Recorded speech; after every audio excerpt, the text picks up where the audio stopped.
I'll tell you a story, a real true life story, a tale of the western frontier.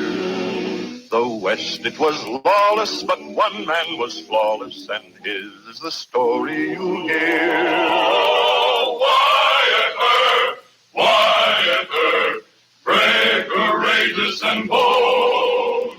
Long live his fame, and long live his glory, and long may his story be told. Oh, yeah, Wyatt Earp.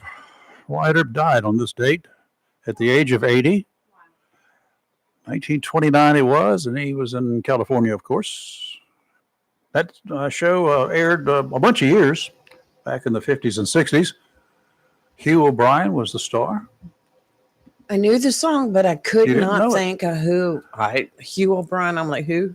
Yeah, 50 years after the famous gunfight at the OK Corral. OK Corral. He died quietly in L.A. Sometimes, you know, of course, 1929 is a lot from y'all than it was from me, because, you know, when I was born in 1948, it really wasn't that old. My dad was alive. And yes, those shows reran for years. Oh, yeah. So I can remember watching. Chances are you can find it on that TV Land from time to time, like along with Gunsmoke and some other stuff. Yeah, too, so. I remember watching it on the TV and having to go out and turn the antenna. Oh, the Earp brothers had long been competing with the Clanton-McClary ranching families. Yeah, they called them that, for political and economic control of Tombstone. I was out there in Arizona and the surrounding region on October 26, 1881. The simmering tensions finally boiled over into violence, and Wyatt, his brothers Virgil and Morgan, and his close friend Doc Holliday killed 3 men from the Clanton and McClary clans in a 30-second shootout on a Tombstone street near the OK Corral. Shootout in the OK Corral. Famous gunfight. Good morning, I'm Rayford Brown. I'm Kelly Knapp. I'm Lee Barrows. And some of those old TV shows, they are making their rounds again on TV Land and other places.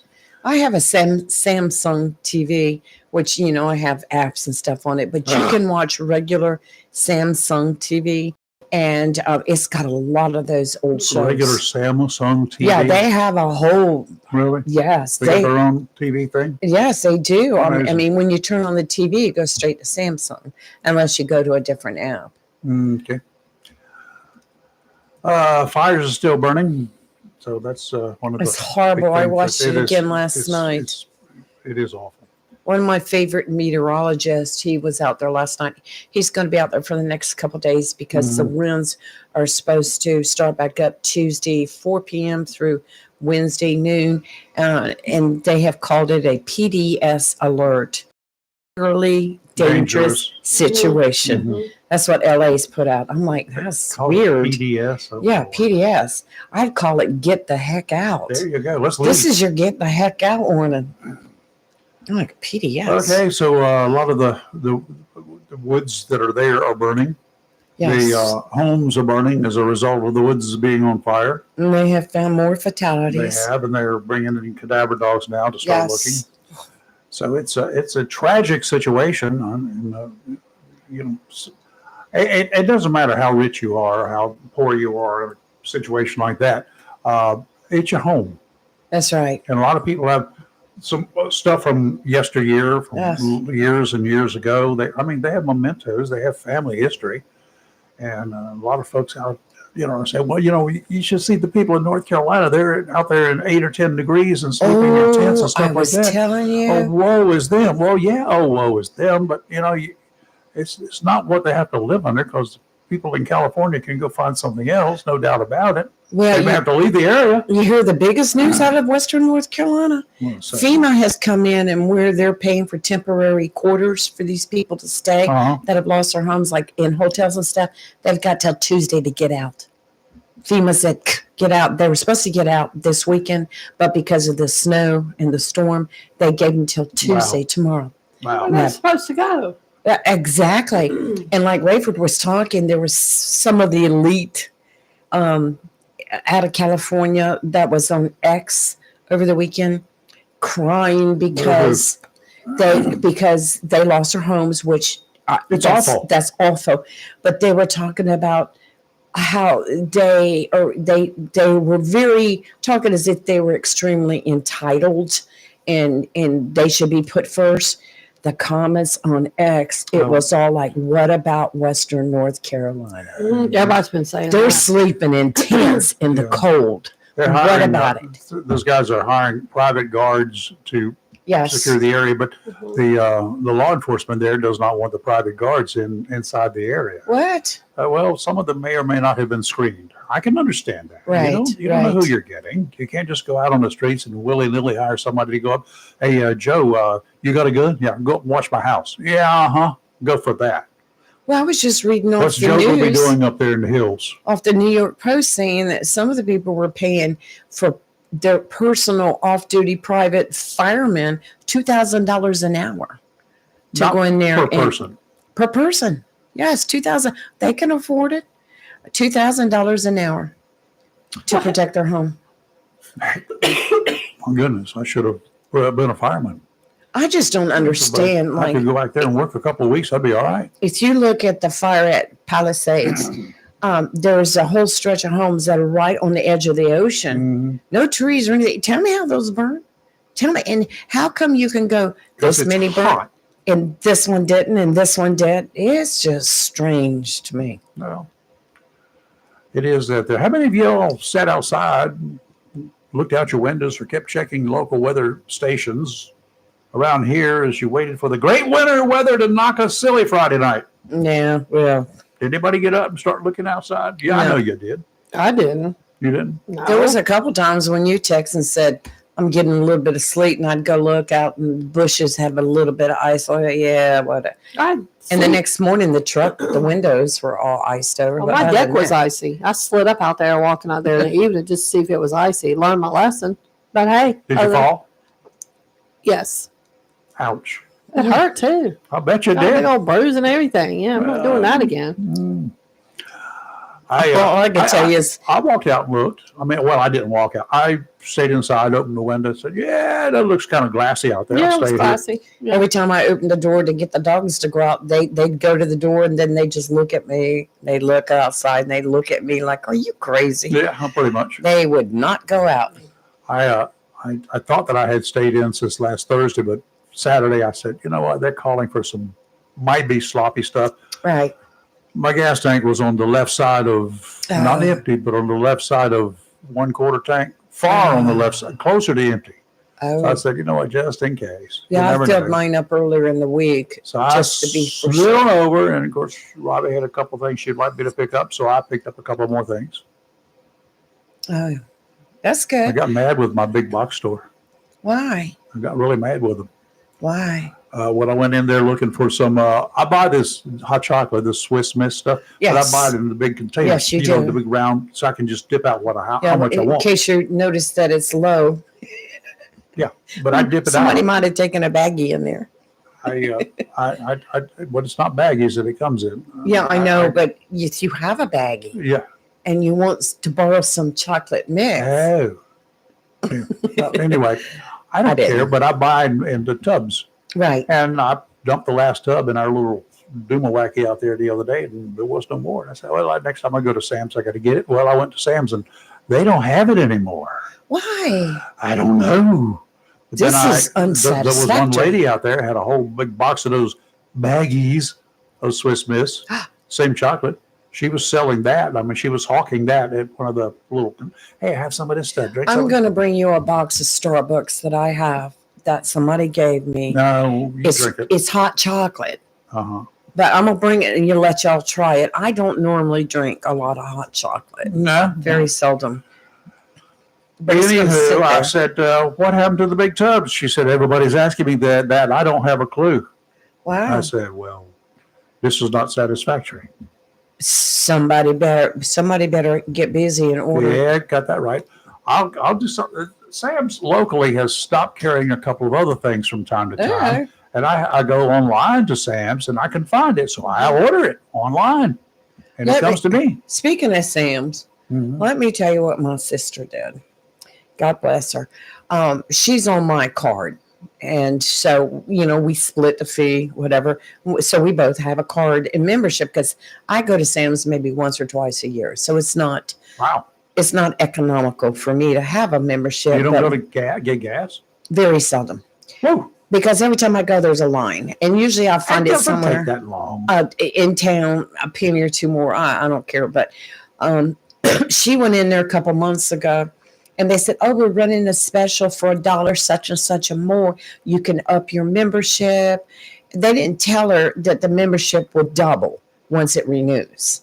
Oh, So I get an email saying where my membership was like $50, $60. It's now 100 something. I'm like, what? no.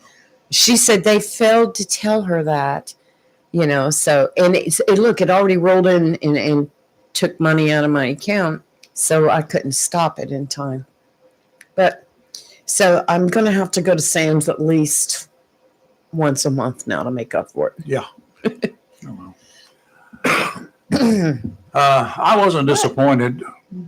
I saw a little ice. That was enough, more than enough for me.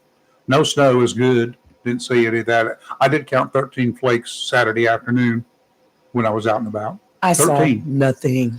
Well, you had to be out and about. I know. I mean, during the day, I'd go out there and look. I know it was supposed to. It started rolling in. About 4:00? Yeah, something like that. Yeah. If you guys want to see snow, you got a couple of choices. Look at it on TV. There's plenty of pictures of it. Or move. You can move. Well, Michigan, Traverse City, Michigan. Gets living a lot on of the snow. coast and close to the water keeps us warm. Yep, thank goodness. We're not out of the woods yet, folks. Weather-wise, it's still mid-January. Yes. Today's the 13th. I said a couple of weeks ago, we might get a bit of snow this year, likely in late January, possibly in February. I don't really know anything. I'm not a meteorologist. I'm not even looking at the weather patterns. I don't know. It's just playing the odds. It's been about the right amount of time. Right. We haven't had it in 6 years or so, any snow. Yeah. It's been a long time. It's been a while. Yes. So maybe 2018. 2018. Didn't it happen right after the hurricanes of 2018, Yes. the big storm? Mhm. So I don't know anything, but just play the odds. There's a lot of hype out there. I think it's too soon, but they're talking the 20th through the 23rd. I sent Kelly the thing too. But there's a lot of hype already starting about the next one, but they're talking about a snow Armageddon. Yeah, well, We'll see. I've heard that before. Yes. We've all heard that before. Don't count the flakes until you can't see the brown grass where your lawn once was. Yeah, exactly. But just keep a watch on the weather. Couple of bad Tragic situations news. over the weekend. Yes. Friday, Friday was horrible. 2 traffic fatalities, same day here in Onslow County. I remember way back when we used to have things like that. But it was like once and never. Yeah, but now we had one Friday morning. Actually, when we were on the air here, we heard the siren. We kept saying, "What? We Something's had going Chief on." Tallman in here, and he kept looking down and trying to find out. And it turned out to be a fatality, and unfortunately came close to home and the Kelly Knapp family, right? Sure did. Over Old 30, a road just a couple of miles down from us here, 2 cars hit head on. The driver in one of those cars was killed. 2 children in the car are okay. The driver of the second car, Carol Matthews, and her granddaughter are hurt and were taken to, was it Vidant? They're invited. Vidant They're Hospital. lifted. So they're going to be okay. She's got some major injuries. Yeah. Granddaughter is okay. She'll be in the hospital a week. Yeah. So Yep. but she's okay. But the driver of the other car was killed. Mm-hmm. Her name is all over social media, but I don't do social media. I don't count on them. They're liars. And the reason they're liars is because they got a lot of people out there who have absolutely no idea what's going on in reality. So I don't quote them. I'll wait for the report. Kind of surprised, though, that the media didn't pick up on this yet. I have not seen one thing. No. Friday night, Saturday night, Sunday night. I haven't looked at their sites today, but still missing. Yeah. I'm like, really? Later in the day, Friday in the afternoon, in the southern part of the county, 27-year-old Alyssa Gentile of Sneeze Ferry was turning onto High Hill Road from 17 and collided with a tractor-trailer rig and was declared dead at the scene. The truck driver was not hurt. No charges have been filed in that case. A tragic situation there as well. Very sad, yeah. That Highway Patrol does have that report, and I'm sure that Highway Patrol has the other report as well. Just nobody has been there to take a look-see. Well, I imagine being over the weekend, they couldn't really, but I did hear it It happened Friday morning. one of the local news channels yesterday. They talked about the one on 17 South. Yeah, but I that know was they got it. They've got Yes. the 17 South one. They don't have the. But they don't have as much information as what you do. So, I don't know why. It's there on the report. well, Oh, let's see here. What time is it? I got an interesting one here. Before we get into the daily mayhem, there are 5 municipalities, 5 in the entire United States that require the head of the household to own at least one gun and ammunition for that gun. It's a city ordinance in 5 cities across North America. Really? Really? Huh.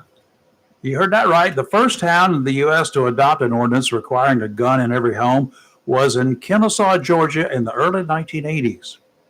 Of course, convicted felons, those with mental or physical issues, and anyone who can't legally own a gun, along with those with moral or religious reasons, are exempted from the ordinance. As one local guy said there, it's an interesting factoid about Kennesaw. Anyway, other cities across America with the same requirements: Nucla, Colorado; Nelson, Georgia; Virgin, Utah; and, you ready? Gun Barrel City, Texas. Cool name. But I never heard that one before. I'm really Well, surprised about the Colorado one, as liberal as they are. Well, The other one's like, not my all, first not thought all too, parts Kelly. of Colorado are liberal. that's true, but Kind of like California or New York. I like the idea as long as the nut jobs and criminals are weeded out. That's the only thing you got to make sure of. So, Yeah, anyway, but that's what do you register? Like, how do they know that every head of household in the family? I mean, do you go show them your gun? Do you get on a list? Like, and what I have happens if you no don't idea. comply? You could be cited under the ordinance and or arrested. But then, Yeah, how do they yeah. know? Is my question. Sure. Well, just doing checks and they can see if you got a permit to have this gun. No, you don't have a permit. Do you have a gun? Well, yeah, I do. Well, you didn't get a permit and I didn't have to have one. Yeah, that's true. What if you refuse to show them? Do they arrest you? I guess if you don't have a gun, they can either charge you with not having a gun. If you do have a gun, they could charge you with lying to them. They don't have. It's not lying. You just say, I'm not showing you my gun. Same thing. Oh, I don't like that ordinance, but okay. Nobody has been arrested or cited in any one of the 5 cities. Because I would think, okay, But it does send a message. well, let's flip it the other way. Doesn't that now alert people in terms of, you know, how they a few years ago, they were talking about lists of people that owned guns so they can take them. Wouldn't that now make you a target for some wayward For the future, law enforcement body or legislative body? Yeah. federal body. Well, yeah. Well, the federal body would have to get it from the local body. Correct. And that's not public information. Not even to the federal. They cannot go, you can't get a warrant to go just fishing for information. Mhm. You have to have specifics. You can't get a warrant.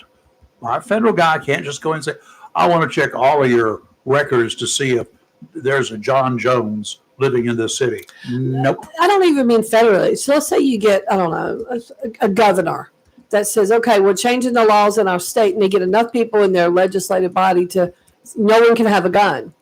Well, if they say no one can have a gun, And then they're going to go to let's say the gun barrel in Texas. then they're going to have to show that somebody has got a gun. They're going to have to pull that list out. And No, then they go don't. They confiscate. don't have to give them the list. If the list is private, you do not have to give it to somebody else without a warrant.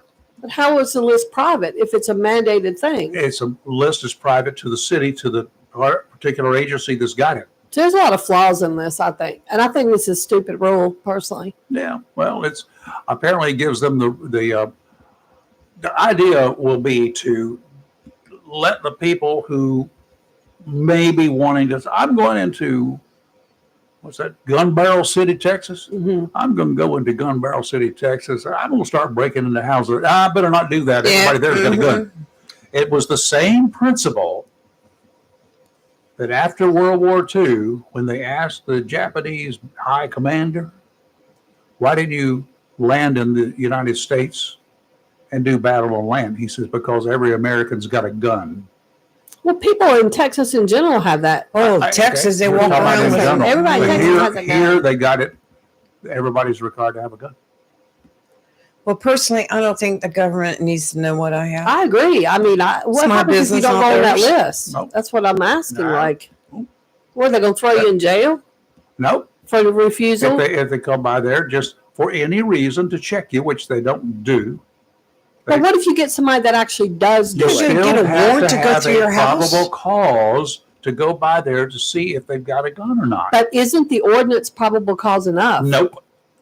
That's what I'm saying. What's You the got to have cause? probable cause to show that they're violating the Then ordinance. what happens if I say, I'm not showing you my gun? Then they're going to say, we're going to arrest you because, Nope. You can't do it. well, then, okay, then, because I would flat out say, you're not looking Sounds at my like gun. the state legislature I mean, needs to go in there and it's one of those It's just dumb. weird. Well, it's weird, but it gives the bad guys the idea that every person living in this city's got a gun. well, we talked about some of the dumb laws in North Carolina that are still in the books not Well, long ago. To me, it would also tell me if I break in at the right time while they're at work, look how many guns I'm going to amass. You got to make sure you're there at work. Well, that's true. Make but sure you don't How do you get know caught. they don't have the gun with them at work? That's true, that too. 'Cause Not they everybody does. Because they can carry it. But a lot of people own, I know people that own guns that keep them locked up and never use them, have never taken them out. They're just locked in a thing for what You're going to find unusual stuff on anything On that you do, anything, Kelly. yes. I can give you unusual stuff about you any day. People have gas grills and haven't used them in 2 years. Yeah. That would be me. I got a lot of bullets that I've never shot yet. Yeah, there you go. How many I bullets have do I got- have that I haven't shot? A lot. How many bullets do I have that I have shot? None. I've got some new tools that I bought and I've never used. I just wanted them. Yeah, you're one of those. I'm one Kelly's of got a whole those. bunch of stuff in her house. Yeah, she's she's still never used. opening boxes. Nothing's in boxes in my house. You've already destroyed the boxes. Okay, the cold is here to stay. A dry cold front will push through Okay, during the cold. middle of this week with Arctic hot. Anytime you say Arctic, you know it's going to be bad. Arctic. Arctic hot air building back into the area later in the week. Oh, goody, goody, goody. No mosquitoes. Offshore today for boaters, it's looking much better than it did last week for today. Northwesterly winds 5 to 10 knots, becoming westerly 10 to 15 in the afternoon, seas 2 feet. Sounds and rivers a light chop, increasing to a moderate chop this afternoon. Tomorrow, northwesterly winds around 10 to 15 knots, increasing to 15 to 20. Gusts up to 25 in the afternoon, seas 3 to 5, except about 2 feet near shore. Sounds and rivers a moderate chop, becoming choppy in the afternoon. Wednesday, breezy again. Northwesterly winds 20 to 25 knots. It'll come down in the afternoon 10 to 15. Seas 3 to 5. Sounds and rivers rough, diminishing to a moderate chop in the afternoon. Today, increasing clouds, a high of 51. Tonight, clear, low of 25. Tomorrow, sunny, high of 47, with winds 5 to 10 miles an hour and 17-mile-an-hour gusts. Tomorrow night, mostly clear, low of 21, with 17-mile-an-hour gusts. And on Wednesday, sunny, high of 40. Still gusty. It's cold. And our friend Chris Marks, I know he's somewhere where it's sunny because he was, and I talked to my friend who lives in Puerto Rico last night. He went swimming yesterday in the ocean. What? Who do we have? We don't know. Okay. Local. Good morning. Just live and local. How are you? Good. How you doing, Richard? Doing fine. What's up? Kelly and Lee. Hey, Good morning. Good morning. When y'all were talking about that ordinance a minute ago, it made me think about something here in Jacksonville. We have and this is new to me. Evidently, we've had this for 30 years or so. We have a curfew in Jacksonville. if you're under 18, I think you have to be in by, I think it's midnight. And my question is how do you enforce that? How does the law enforcement, I guess that would be a question for the chief, but how is a law enforcement officer supposed to be able to enforce that? Was that a temporary ordinance that was put into effect that would, or an order, not an ordinance? Or is it an ordinance on the books? It's a city ordinance on the books. If you're under 18, you can't be out. I think it's past midnight on the weekends, and I think it's 11 o'clock during the week is what I was told. Yeah, I have not seen anybody arrested for it. I don't know about that ordinance, but I will check it. I'm checking it right now. Oh, I've heard of the ordinance. Yeah, I've heard of it too. definitely there. I know that during times of emergencies, such as hurricanes and whatever, they will issue a temporary ordinance or a temporary order and put a curfew into effect to keep everybody off the streets. My question, Rayford, is this ordinance is by age. Yeah. So how can they even enforce that? Because if it's past midnight, they can't just go up and stop anybody and say, hey, I need to see your ID to see how old you are, make sure you're not breaking this ordinance. They can't do that. So, and you can't just say, well, he looks young, because you got 21-year-olds that look 15. So how can they legally even enforce that? It's definitely on the book. And that's my question is, Division 3, Section 15-59. how can that legally be enforced with, your probable cause laws and all that stuff? Unless that they had some other reason to stop you. For instance, if you're out there and you're driving and you're 17. Driving? 16. If you're driving. Right. And they ask So for you have to commit an infraction or something to get stopped first. Well, okay, but they do. Like they can do road checks, and you don't have to commit an infraction for that. But if they have a road check station set up, but if they do stop you for driving. I don't know. You made a wrong turn. You didn't use your turn signal or whatever. They stop you. You find out you're 17. Okay, you live in the city limits of Jacksonville. You're under 18. Duh. Has that ever happened? I doubt it very seriously. But you want to know how it could happen? That's how it could happen. Well, what if some teenagers are walking down the street? Yeah, let's just say they're walking down the street. Like how they can't legally enforce that? Nope, they cannot. Unless, yes, I'd like to hear from the chief on that one. It'd be best to hear from the city council on that one because I don't. I'm going to find out. We'll have the mayor in here. He was a cop 30 years ago. Well, Jack Bright, former county commission chairman, he was a cop 30 years ago. Yeah, the only reason 40 years ago is because they enforce it, and I was just wondering how can they even legally enforce that? Okay, I don't know why it's on the books, but there were laws in the North Carolina General Statutes books on the North Carolina that we could not buy a pump action shotgun without a permit. Did you know that? Dating back to the 1800s when pump actions first came out because you could shoot it too fast. What's weird about this curfew is that this ordinance is only no older than 30 years. So it's a fairly new ordinance. I'm trying to think what would have come out 30 years ago in the 90s that would have made them want to do that. The city wasn't under threats of riots or any gang activity or anything else.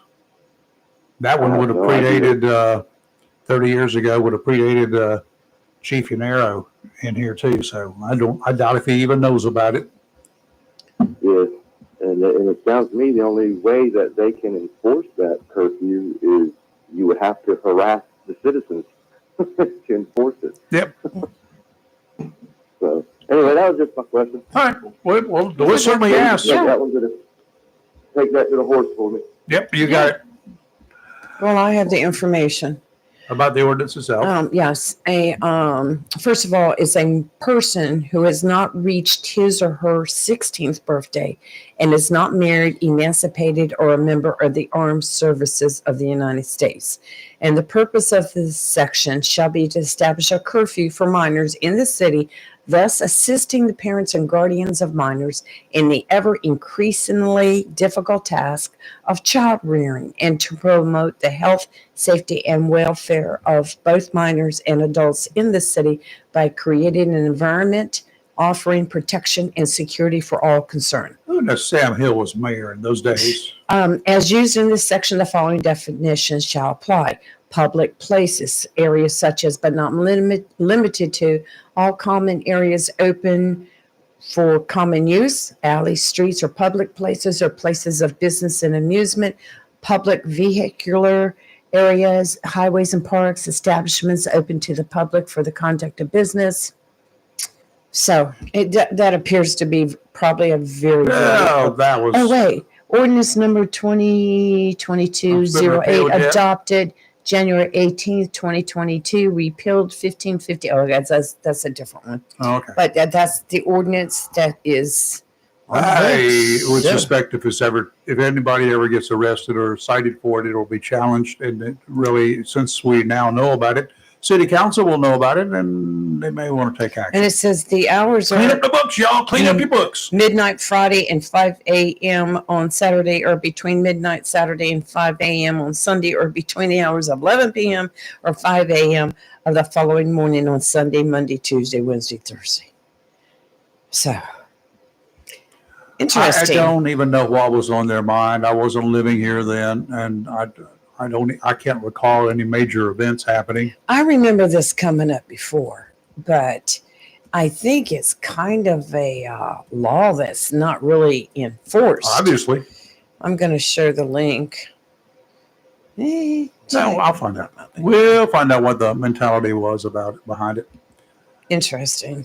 I would think that Mayor Phillips would know about it. And he's somebody that could bring it up. Maybe I'll bring it up.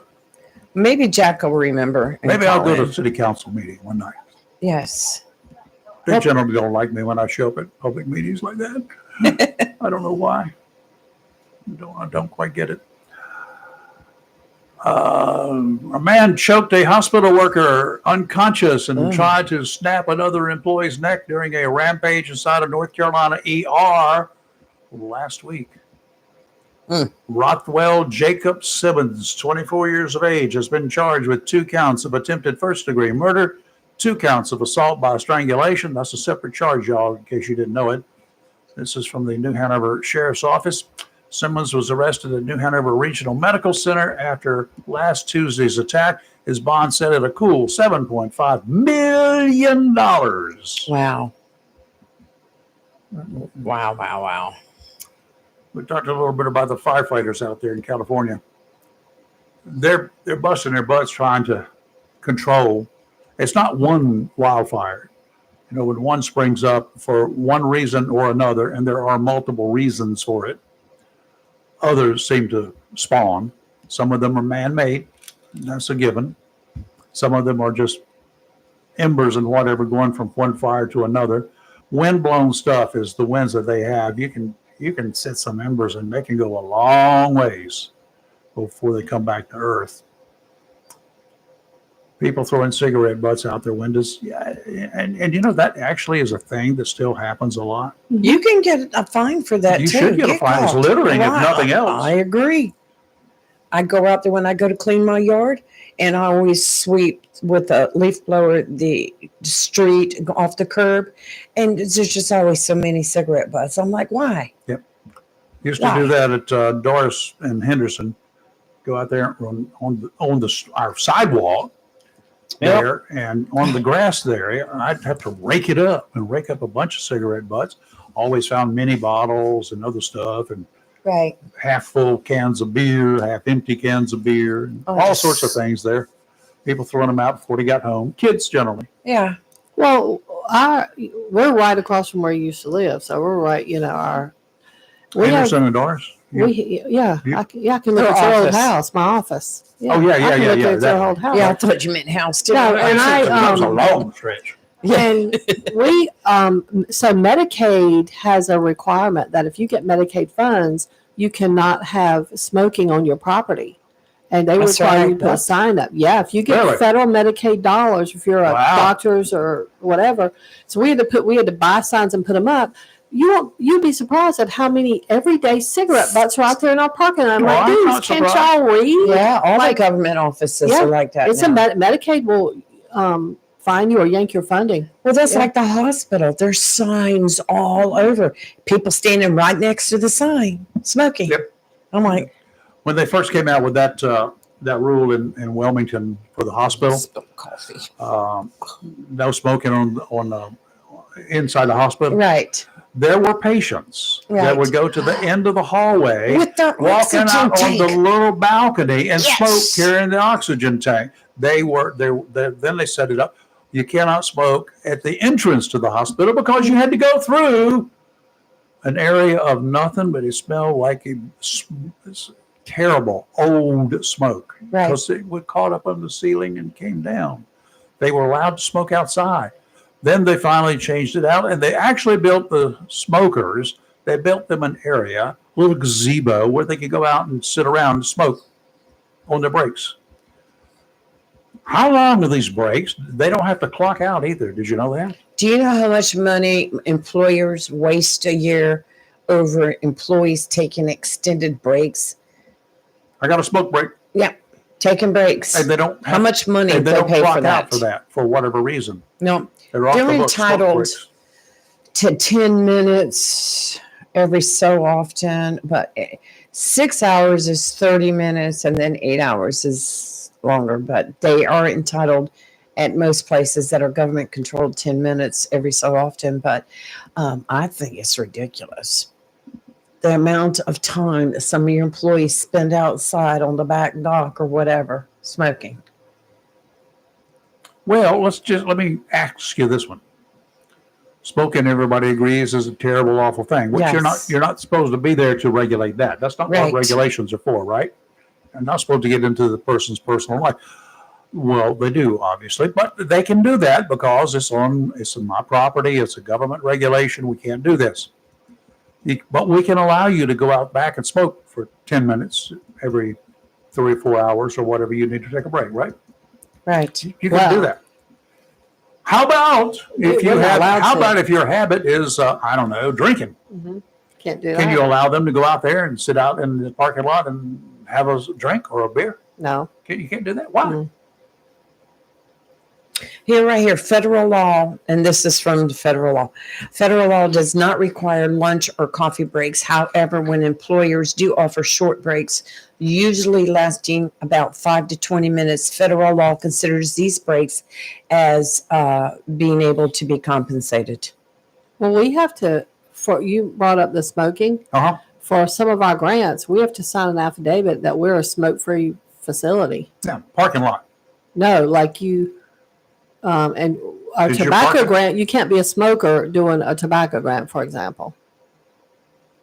Okay. But we can't we have to be a completely smoke-free, not on premises agency. Okay. Sitting in a car, is that Mhm. considered on premises? Yes, we asked. I mean, none of our employees smoke, but yes, we asked. Okay. So is your parking lot exclusively yours, or Yes. does that shared parking No, lot with it's just somebody? ours. That's just yours. Mhm. You got control. Yeah, But if you go into a shopping center, yeah.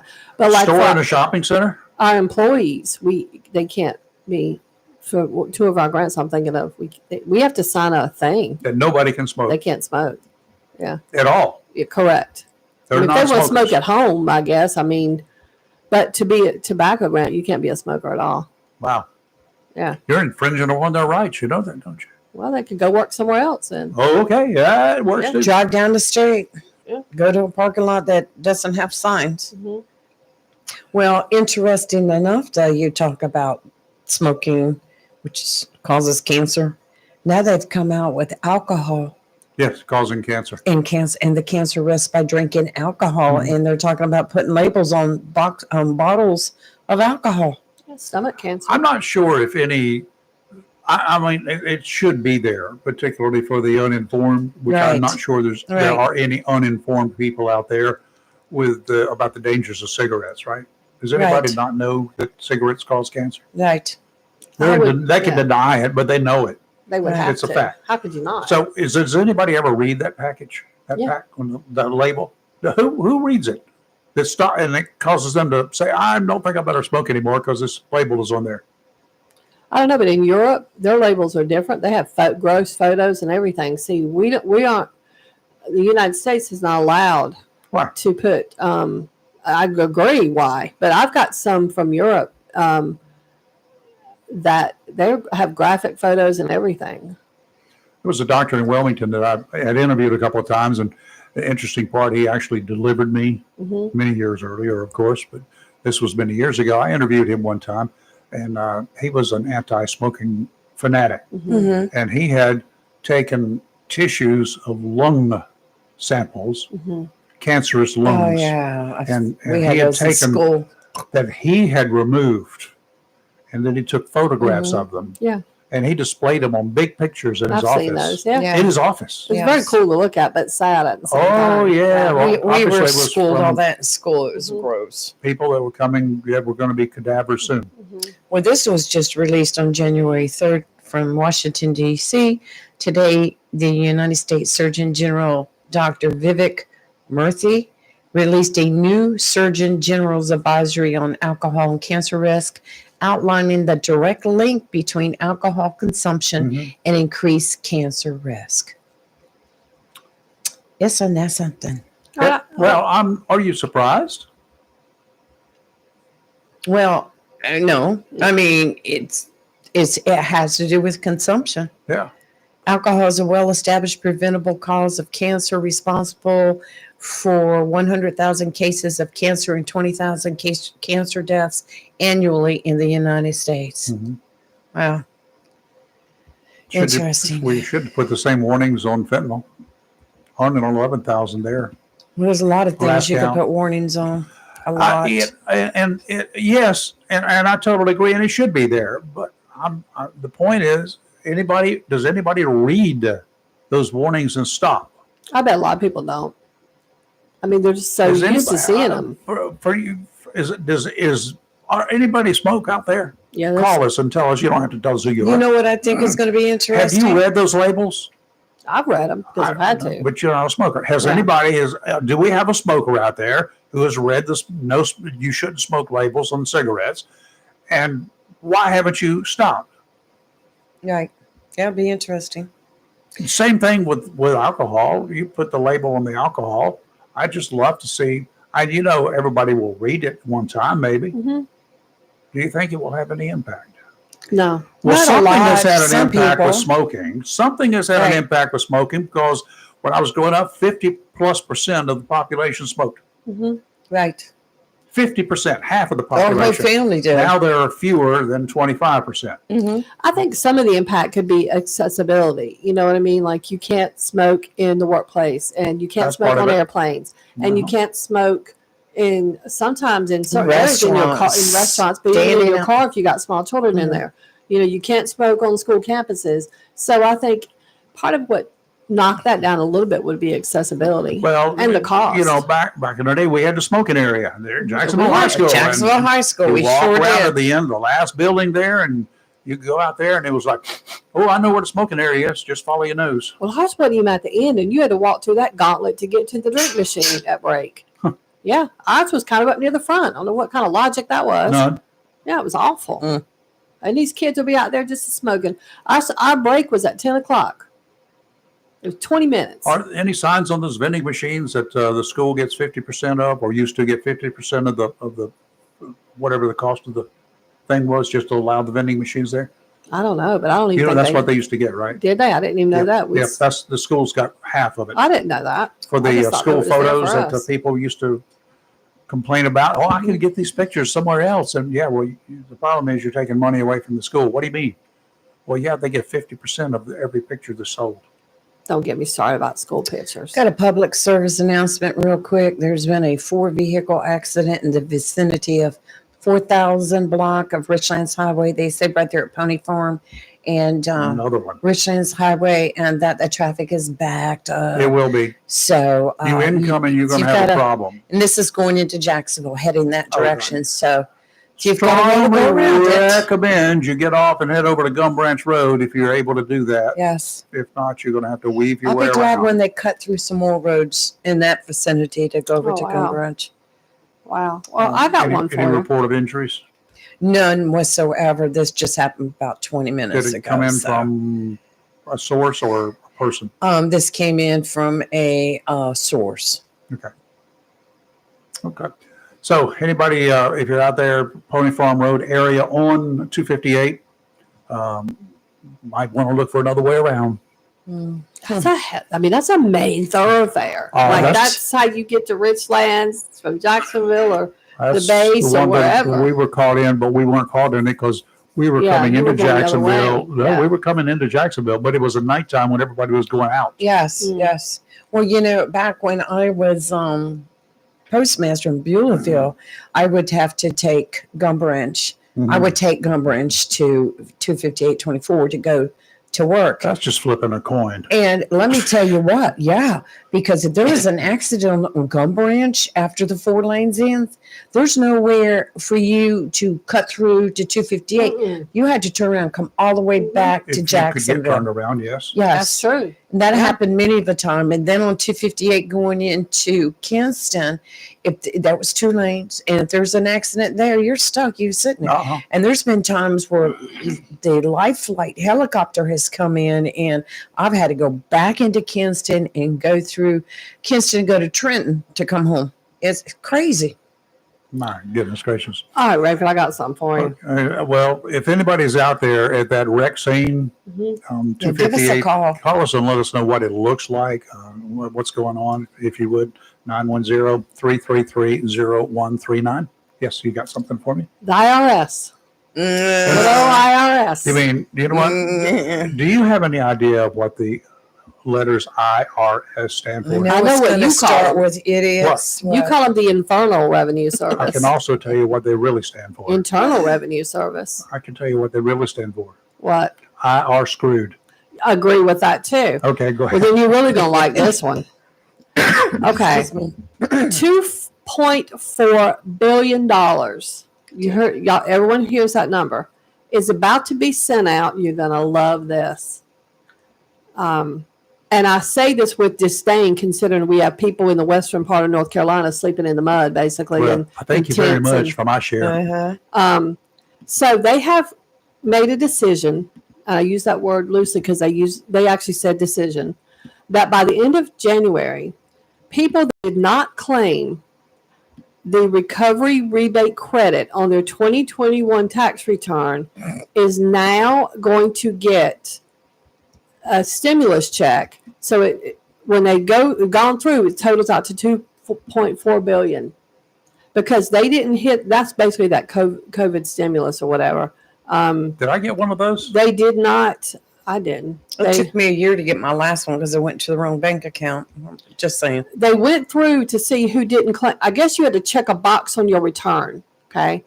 Oh, And so, according to the IRS, eligible taxpayers do not need to do anything to get it. They either they should start getting their money by the end of this month, and they just it'll either be direct deposit or paper. I guess I'm assuming depending on how you normally get your money. I don't know. And the people that can get this money will get a letter. And if you didn't get a letter, you can check your 2021 tax return and see if you checked the recover rebate credit blank yeah, I need to or ask filed it Drew. as zero. And Drew, if did you we check that? It's $1,400 a taxpayer. Oh, good. I can use it. What? And it Did I gets get better. any? Those who did not file a 2021 tax return could still be eligible. How, I don't even want to know how. Those kind of people are have to file by April 15th to get it. They have to file. It's getting warm in here, isn't it? It's 79 degrees inside, So I mean, 26 I think outside. This heater works well. Yeah, it does work well.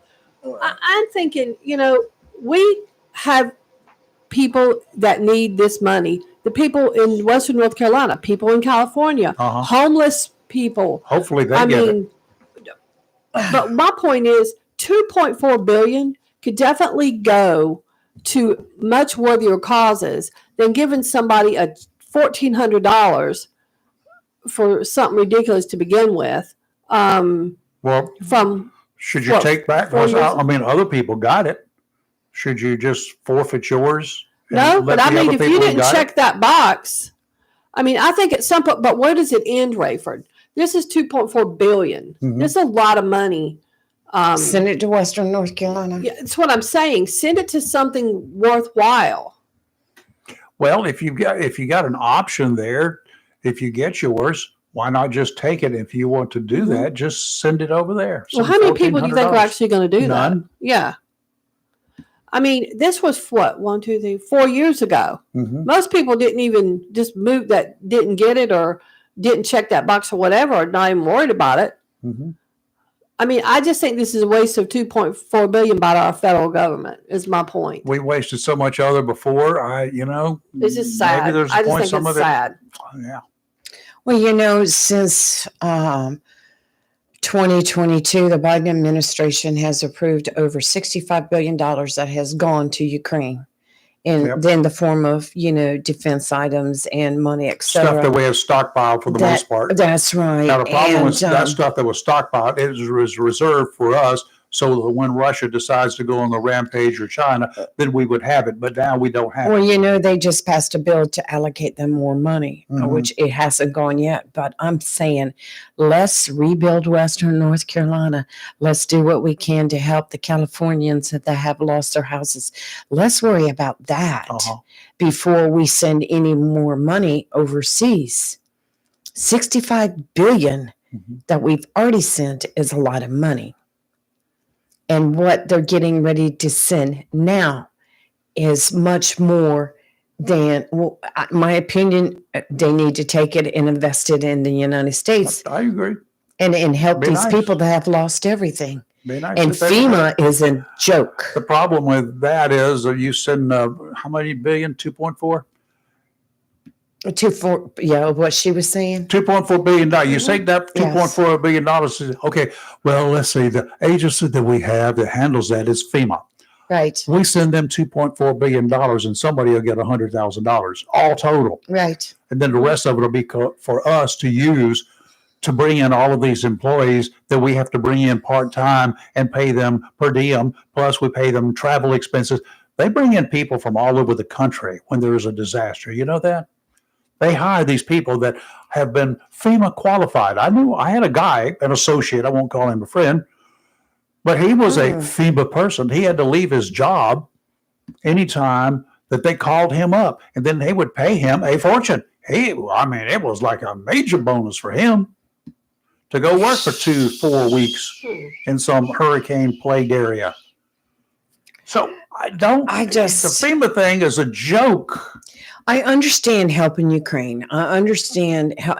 And another thing bothers Supporting, me is yes. Ukraine is not even part of the United Nations. Well, they can't be. And the thing about it is, I understand helping, but why has it always got to be the United States of America 'Cause that has to we support are everybody? the world leader. But it does. But what about our people? That's what I was going to say. Help ourselves first, and That's then worry right. about everybody else. That's just my point, and it just makes me so mad. A lot of us used to holler about isolationism. Let's just isolate ourselves, close all Right. the borders for everybody, anywhere you can't even come here and visit. Well, that's not even workable. I mean- we depend upon stuff from other countries, and our exports, the people who grow stuff in this country. You think all the tobacco that's grown in this country is used in this country? Absolutely not. A big chunk of it, if not most of it, is sent out to other places. Cotton, whatever else that we do in this country, we send it to other countries. We make a lot of money from these other countries. And unfortunately, we take a lot of the oil that we mine here in this country and we export it for X number. And then we import oil and pay even more for the imported oil than than we're getting paid for the money that we're shipping out of here. What's wrong with this picture? I mean, it's like what has happened in California, what happened in Western North Carolina. Those are natural disasters. If they're not man-made. And so I think that we should help our people first through causes like that, just like if we had a hurricane come through here and destroy this town. If they did not build a house up there in those volatile areas where the Santa Ana winds come every few years, well, then there would not be a problem. Well, yeah, That's the mentality. That's the mentality of a lot of people, by the way, not mine. Newsom, well, I don't even want to talk about him. I have a feeling he better not even think about running again. Let's see when his term is up. California firefighters, speaking of them, they're working hard. There are a bunch of fires up there, wildfires they call them. 2026. 180,000 people as of last Friday have been forced to get away, leave. More information coming in about the written priorities of the LA. In particular, the city's department seems to have emphasized the skin color and sexual preferences of firefighters rather than whether those firefighters were skilled, at putting out fires. Right. Manhattan Institute senior fellow Christopher Rufo revealed last week that the LAFD authorities and the departments he found a plan. They call it the Strategic Plan 2023 to 2026. 7 stated goals for the organization. Okay, the first is delivering exceptional public service, public safety, and emergency services. That's good. The second and third are promoting a progressive work environment and committing to an organizational culture that embraces diversity, equity, and inclusion. The first is providing exceptional public safety and emergency services. The next 2, progressive work environment, organizational culture that embraces diversity, equity, and inclusion. That's number 2 and 3 on a fire department? I know. What? Says a lot. By the way, disaster recovery ranked dead last among those 7 goals. To achieve those goals, the described strategies and tactics, which are perhaps even more revealing. Those tactics, just to name a few, include offering hold your taters, DEI education to all members on a recurring basis, launching a work environment committee with diverse stakeholder voices, training all supervisors to be change of agents who model inclusive behavior, and examining whether alternative schedule options would accommodate a broader pool of employees. Alternative schedules to fire department, for crying out loud. Yeah, we can't go to that fire. It's on our schedule. Yeah. The fire chief, are you ready? Kristen Crowley is prominently described as, on the agency website, as as the first female and LGBTQ fire chief in the Los Angeles Fire Department. See, this is what bugs me. I don't think a person's sexual preference matters. I mean, I don't know why that they're promoting that. How many people say, they're heterosexual though? I mean, who cares who you sleep with? Why does that? I don't understand. I just don't understand why that's a thing. They're not sleeping. Good morning. Who's this? Hello. Hey, good morning, Ray. Hey, this is Curtis. How you doing? Hey, Curtis, what's up? I want to give you an update about the accident or accident with the S on 258. Okay, please, Curtis. The accident right there at Pony Farm has been moved over into the Farm Bureau parking lot. Oh. Traffic is backed up. Traffic is backed up from Pony Farm Road all the way to Clearview School. And there is another accident, which is a worse accident right there at the drag strip. Oh, great. Oh, no. They got the fire department and the EMS on the scene of that accident, and it's right in the middle of the highway. The traffic going into Jacksonville is backed up big time, but going toward Richlands is fine. Okay, if you guys are headed for Richlands, you're looking okay. I'm still to keep from adding to the mayhem. You might want to Gum Branch Road if you can. Those coming from Richlands, look for another route. Wow. Y'all know the route. Northwest Ridge Road, Roadstown Road. Roadstown Road. Okay. Wow. Well, that is a mess. It's a work in progress. Did you see any EMS units there, rescue units? There's rescue units on the scene at the drag strip. It looked like there was blue lights in the Farm Bureau parking lot. I didn't see no EMS or firemen on the scene there. Okay. Hopefully they cleared that scene then, at least for traffic. But the other one, it's not unusual. You find one wreck here, then the rubberneckers and the people that are trying to make up for lost time, they'll take off, and here goes another one. So if you're out that way, try to find another route. But if you have to drive it, just take your time. Don't get in a hurry, and don't do any rabbit starts when you get ready to leave, and hopefully get some clear direction of travel. So, sorry. Thank you, Curtis. We do appreciate that. Thanks, Curtis. Okay. Y'all have a good morning. All right, You too. Thank you. It's great to have our callers to let us know what's going on like that. That's what it's all about in the early morning hours. Yes. So here, to repeat, there is a wreck, a couple of them. They're close together out the Pony Farm Road. One has been moved over for the investigation. I don't know whether the cars and everything's off the road. I assume so. Into a parking lot for further investigation. And the other one is still a working wreck, and it's just down just a little bit near the drag strip. Yes. And it's got traffic backed up. If you're coming from Richlands, if you haven't left that area yet, try to find another route. Right. You'd be better off. Yes. Right.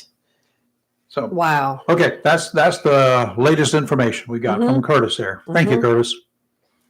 Wow. Yeah, it's great. Anybody like that sees something, that they'll call in and let us know so we can let everybody else know. And it's helpful.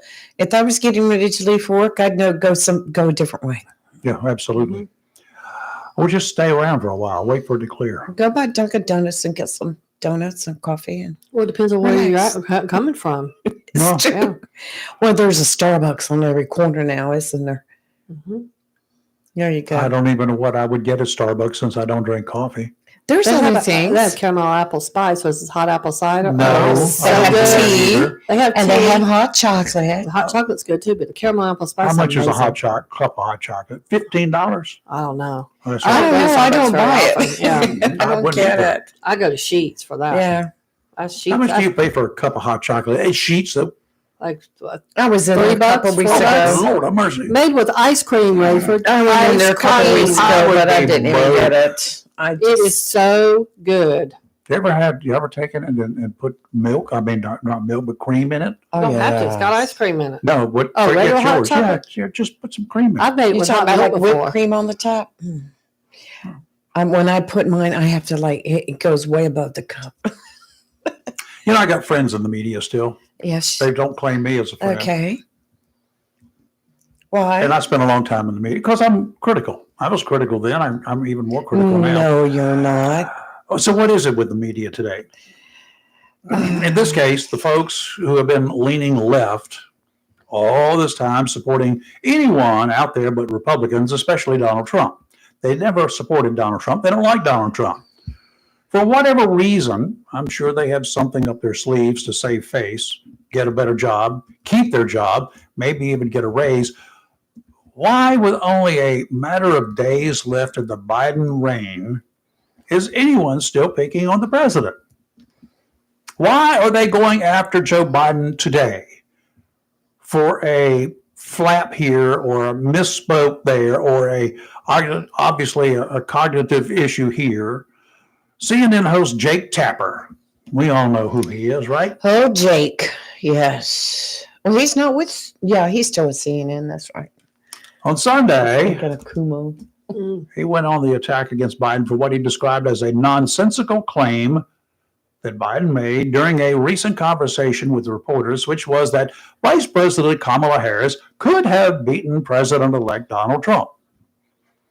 Okay, it's a screw up, a typical Biden screw up. He's got less than a week to go, a week from today, right? Right. He's got a week. So last week, This is what Jake Tapper, he just goes on a rampage against him. He picks that one little topic. I mean, we all thought it was silly. It's got nothing to do with anything. Yeah. We know Biden's situation. I can only guess that Tapper missed the part that Biden lost. He forgot about that. Has serious cognitive issues and will be leaving Washington next week. Did Tapper miss all of that? He is beating a dead horse. You've heard me say things like that before. Biden is one and done. It's over. Hey, there was U-Hauls at the White House last night. Was it really? Yeah. At least he's going to hopefully leave the China, not like the silver, not like Hillary did when she left. Mm-hmm. Hillary took the silver and the Yes, China? she did. They took the China, That was the reports. anything White House, and then had to bring it back. Oh, wow. For some reason, perhaps to keep his name out there in case anyone really cares what he thinks, Tapper needed to feel important. Happens all the time. Even way back when we were growing up, there were those people who could only feel good about themselves if they shoved someone else to the ground. The bullies out there. If I could beat you down in front of everybody else, I can kick you, I can trip you, and you fall down. We can all laugh at you. I feel better about myself because I'm still standing. Jennifer. People are like that. Bringing attention to the situation Biden is facing only shows what kind of a low-life, impotent man, not important man, that Tapper and a whole lot of others is. Well, I've got something else that goes along with that, but I'll let you talk to Jennifer first. He's not alone. As I said, when Trump lost in 2020, get over it, y'all. Get over it. The people spoke. No one brought enough facts forward about any voter fraud or missteps that would have made any difference whatsoever. Trump finally took my advice. If you think you're the better candidate, Donald, make another run for the office. He did, and guess what? The boy won. Jake, you've got nothing to offer us, and there's nothing you can say that will keep you in the limelight unless it's your comments rehashed on the comedy shows and, of course, on talk shows like this one. Good morning, Jennifer. How are you? Good morning. I'm good. I hope y'all are. Oh, hang on. How's the snow? She's got some snow. Jennifer, I saw your pictures. I did too. Gorgeous. Yeah, we still, it is pretty. I mean, we didn't get as much as this old gal hoped for. A couple of inches.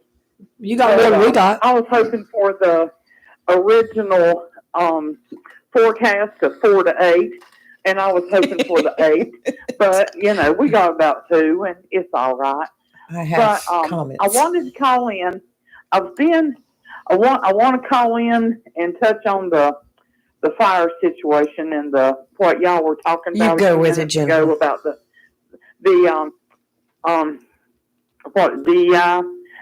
I watched the thing. I had not seen it when, I don't know when he was in, but he testified in Congress. And his name is Adam Carolla. He's a comedian. Yes. And he said that when he graduated, he said, and he said the words. He said, I want to talk about my white privilege for a minute. He said, I graduated high school in California. He said, with a low GPA, couldn't find a job. He said, my mom was on welfare. I was living in her garage. He said, and I walked to the fire station. And they looked at me and told me, well, you can't get in right now because you're not Hispanic, you're not a woman, and you're not black. But we'll take all your information. Be about 7 years. He said, I walked to a construction site and got a job. He said, and I did whatever, working, picking up garbage, doing whatever they wanted me to do. He said, and sure enough, he said, about 7 years later, he said, a letter came to my father's house saying, it is your turn to come down for the whatever firefighters, to go through the classes and everything. He said, and I was standing in line. He said, and there was a young girl of color standing right behind me. He said, and I looked at her and said, out of curiosity, when did you apply for this? He said, and she looked at me and said, Wednesday. So she had just applied and got in, and they told him to his face. Wow. And he testified in Congress about it. That's what's wrong with all of this diversity. And I could really care less what color somebody is or what their sexual orientation is if they're qualified for the job. That should not be a part of your requirements. I mean, I don't understand it, but he did. He said you can look it up. You can type it in and look it up because I saw it on the news the other night, and then I Googled it. But I also wanted to give my 2 cents on Biden. I told Terry the other day and how I felt about it. He said, "Well, you ought to call in to Rayford." And I said, "Well, if he's signing all of these bills, he's pardoning these people, he's doing this, he's doing that, he's sending money like crazy." Yep. Now, I want somebody, and there should be somebody smart enough, certainly smarter than this hillbilly, that ought to say, if they said he is not competent to stand trial, when Yep. the guy, if he's not competent to stand trial, if he's not competent to run for a second term of office, then I want somebody to make it make sense to me how this man is competent enough to commute sentences of people on death row, to pardon people, to send billions of dollars that ought to be going to get some heat and shelter to the people still living in tents in western North Carolina, and getting reservoirs fixed and all of that in California. Now, I want somebody to make it make sense to me. If he's not competent to stand trial, he's not competent to run for a second term, then why in the is he competent to even still be up there making decisions? I really, that's just how I feel about it. I really wish I was able to answer any of those questions. Why is he? How is he? Well, they haven't ruled him incompetent. Somebody said that, well, we can't prosecute him because all they can say, see, here's an old guy who's senile and yada yada yada, and therefore, but they didn't call him incompetent, and nobody called him incompetent until it was strongly suggested by the people around him, and apparently some of the people who had a lot of power. You cannot run again. The Democrats are going to lose if you run again. Well, guess what? The Democrats lost anyway. I think the Democrats would have stood a better chance of winning if he had run over Kamala Harris. Because, if you do the math. For the last couple of years, Joe Biden's approval rating has plummeted. But guess whose is worse? Kamala Harris. Right. Right. That was the funny part. So they said, well, Joe, you should run. But here's the thing. The Democrat Party never said when they convinced him not to run. This all happened overnight. And when he was convinced not to run, he made the announcement and he chose to say, I'm throwing my support behind Kamala Harris.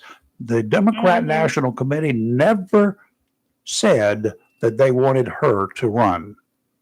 Oh, no. They never got behind her except until after he announced he was not going to seek re-election and he was throwing his support to Harris.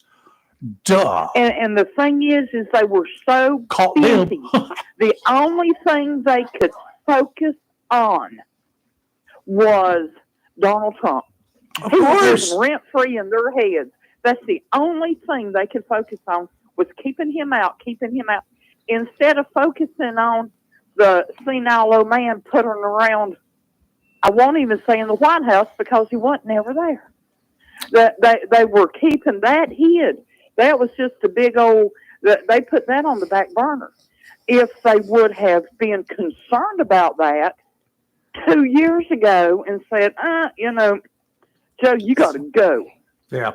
And we're going to let her take over, and then we're going to have a primary, and, done it the way it should have been doing. Well, but they didn't have time to worry about any of that. It should have been done like it was when Johnson. Johnson decided, he made the announcement he was not going to seek re-election. He did it before election year. He didn't wait until it was time for the election. He didn't wait till after he had already been nominated. He did it. Right. He did it in the latter part of the year before the election. But that's the way it should have been done. Biden was not capable, I don't think, of winning re-election. That was my personal opinion. I don't think he could have won re-election if he had run. There would have been a whole lot more. One of these people that spent any amount of time with him, Yeah. whether it is politicians, whether it is celebrities, whether it is The media. whoever Knew and covered it up. Any of them that spent any time at all knew. They knew. And they chose to be quiet about it. Yep. They chose to cover it up. And now the man's up there just running amok. Mm-hmm. Oh my God, a week left. Let me do this. Let me sign another order. Let me sign another check. Let me ban this. Let me open that. And bottom line is, it is wrong. And bottom line, the fires in California, if they they do it out on Camp Lejeune. You can drive down 17. They're out there burning that underbrush, controlled burning. Yeah. They do that. You can see it up here. You can look in the mountains, especially when there's snow. You can see the breaks. You can see where they cut. And they didn't do it out there. California's got a different set of circumstances there. When I don't know how they would do controlled burns there, or what do they call them? Something else here now, but prescribed, whatever it is. Anyway, they do some kind of a burn, but it's the same thing as the old controlled burns. I don't know what the difference is. Firefighters out there, I'm sure they know the difference. I have not looked at it, but it's a different set of circumstances out there than it is here. I don't know. I'm not a firefighter. I run from fires. I don't like fires. I'm right behind you, Rayford. No. Yeah. Well, don't stop. Fires scare me. Well, anywho, that was just my 2 cents worth from the hills of Tennessee with their beautiful snow still on the ground. I wish y'all could have had a little bit. No, you don't. You don't like me, do you? You just gave up liking me, cousin. I know. I kept seeing. I love all of y'all, but for those of y'all, I know Candy would have liked to have. I know she did. I kept saying, I saw this picture, said Jennifer's such a show off. Show off. I'm sorry. That's okay. But y'all have a great day. Yeah. Bye-bye. Sure. Bye. Bye, Jennifer. Bye-bye. Fires, I didn't have any. I don't fight fires. I mean, fires and drowning are my two worst fears. Well, Being burned alive. I dealt with drowning, not for me, but for others. And I've dealt with some fires, but generally I was out there watching it, or I was traffic control or whatever. The only exception was I was following or leading a state trooper headed for Wrightsville Beach for a breathalyzer in the wee morning hours one morning. Right. And what was his name? I'll think of it in a minute. But anyway, larger guy. And we got near the bridge there at Wrightsville Beach, heading over to Intercoastal. And it was smoke coming from a house right to our right there, just before you reach the bridge. So he and I both pulled in, kicked the lights on, and got out and started screaming and hollering at 2:00 in the morning or whatever it was. And couldn't get anybody to come to the doors. And of course, the dispatch fire department we called by that time, they were going the way. So he said, we got to get in there. We got to get in there. So we went to the back door, and he hauled off with his big old 14 size or 18 size shoes, which is about what it was. He kicked that door. eyebrows on my face were singed. Oh My gosh. arm had no hair on them, neither one. Oh, wow. You're not supposed to do things like that because when you do, you send a bunch of air in and the Yes, far comes rushing out. it does. Well, I don't know that. I learned that from watching 911. Well, 911 was not a thing at that time, okay? Not even the whole Just system kidding. was a thing at that What time. was that other fire show way back in the day? Rescue 911 or rescue something. Rescue or something. There yeah. was one, yeah. Now that you say 911 that, is yeah. one of my favorite shows right now. But you want to let me get back to this news media and the things, the stupidity that they say. J.D. Vance is a Ohio native. He's a big time. He got their goat, didn't he? Bucky's got a ball fan. out of shape over that. Yes. And Ohio State is set to take on Notre Dame in the college football playoff national title game on January 20th. Oh, He had made a comment that he was considering tongue in cheek. skipping the inauguration on January 20th so he could go to the game. Do you know how many news reports came out like Vance is ignoring the inauguration? He refuses to go. He's going to the football. He was Look, a joke, people. That's one thing I love about this man is the way he has that he'll sit there and tell you something purposely just to get your goat. just to get your goat. Yeah. Do you think this man is going to skip being sworn in as vice president? No. I mean, there's news media saying he's going to probably do it by Zoom. I'm like, seriously, guys. Seriously? He did say he would like for them to move the championship game to Yes. Tuesday. Okay. Yes. But I mean, That's not going to happen either. But So- he's just, Yeah. he's not being like, yeah, I'm going to go to the game instead. I mean, Yeah. come on, people. The news media has run with it. why don't the news media chastise Don Lemon for acting a fool? Oh, well, he's somebody always get been that a guy fool in my therapist book. and a Valium. Well, now that he doesn't work for CNN Well, he's anymore. mad at Obama now because Obama talked to Trump at the That funeral. is so childish. I just read that earlier. His exquisite lace tirade about that one. Yeah, he's Yeah. Like, dude, How many times have you run into somebody that maybe you're not particularly fond of, a lot.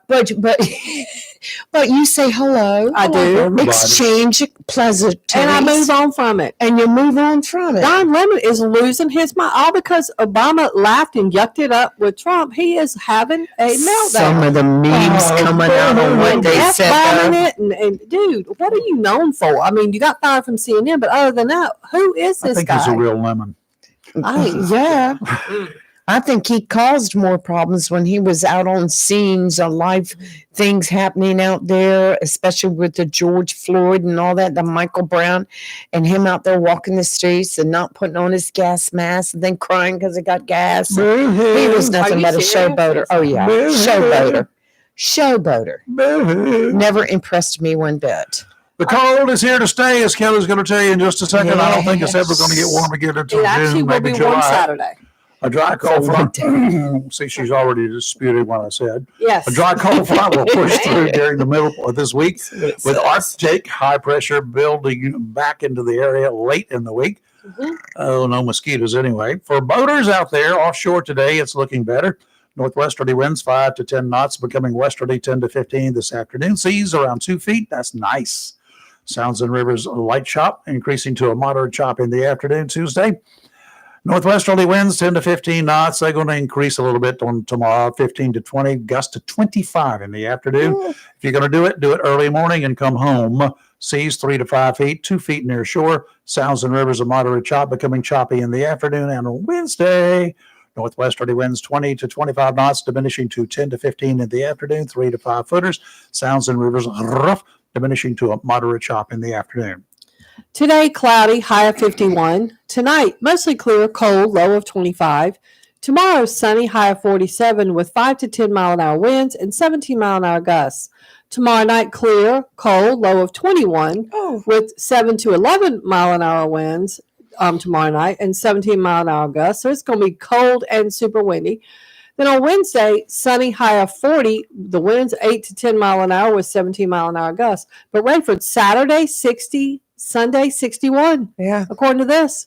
And look at the rain chances, 70% on Saturday. Yeah, Holy and, moly. and 40 on Sunday Yeah. so far. Yeah, Interesting. yeah. The warm before the cold again. There you go. Oh, my God. If you don't Okay, my like the turn, weather right? in North Carolina, just wait a day. My turn, right? Yeah, it's your turn. Do it. All right, well, I'm just gonna. Comedy isn't always funny. No. Mm-mm. If you even know me a little bit, you know that I love comedy. I love funny things. Hmm. From my early preschool years, when my dad would read me the Sunday funny papers before I was old enough to read. Hmm. The local newspaper, the Daily News, did not publish on Sundays then, but Mm. having moved from Wilmington to Jacksonville a couple of years earlier, my parents had a Wilmington Morning Star subscription. Thank goodness, because there was a Morning Star and an afternoon paper too in those days. They Oh, wow. published 2 papers a day, Okay. maybe not on weekends. Hmm.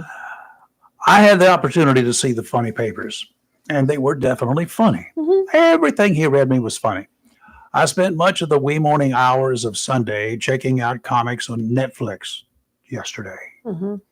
Wee morning mean overnight Saturday, up until 5 o'clock Sunday morning. I can laugh at off-color jokes with the best of you. Hmm. Some of them are funny, some of them are not. Some comics have shticks. I get that. And over the years, I've taken kindly to a lot of their jokes and innuendos. I love them.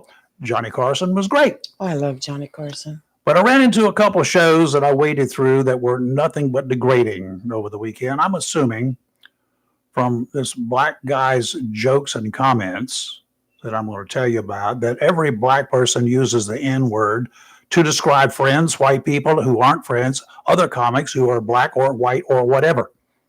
David Chappelle was on stage for about an hour. As the famous channel changing TV viewer that I am, I chose to leave my remote on the table just to see if this guy ever got funny by my standards. He did not, but he got a lot of laughs. I assume the laughter was because some people there thought his jokes were actually funny. I believe his shtick was built on 90% shock effect, using the N word when he described himself, his son, and his wife, usually adding the B word when he described her. There have been shock jocks on radio over the years. The late Don Imus was one of those shock jocks. He made the rounds over the years from station to station, getting fired, and in one case, getting rehired by the same folks who fired him 2 years earlier. He was still the same Imus. Not necessarily rude, but he certainly didn't bite his tongue. A white guy, for those who may not know who he was, Imus was fired by CBS Radio in April 2007 after describing the Rutgers University women's basketball team as, not worth repeating here, y'all can look it up. Mm-hmm. It's very racist. And though many African Americans used the same terms to describe themselves and their children, the major networks found him to be too much of a liability. They fired him. Imus comments pale in comparison to the Dave Chappelle show.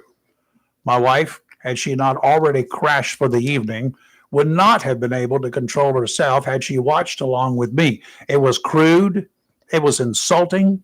How does Chappelle, and he's not the only one, think that honest-to-goodness, low-life racists should be considered outcasts when he does the same thing and thinks it's funny? I told you about attending a KKK cross-burning here in Jacksonville in the early 80s. Yes. Chappelle's use of the N-word exceeded everything I heard at that event. I heard him using it.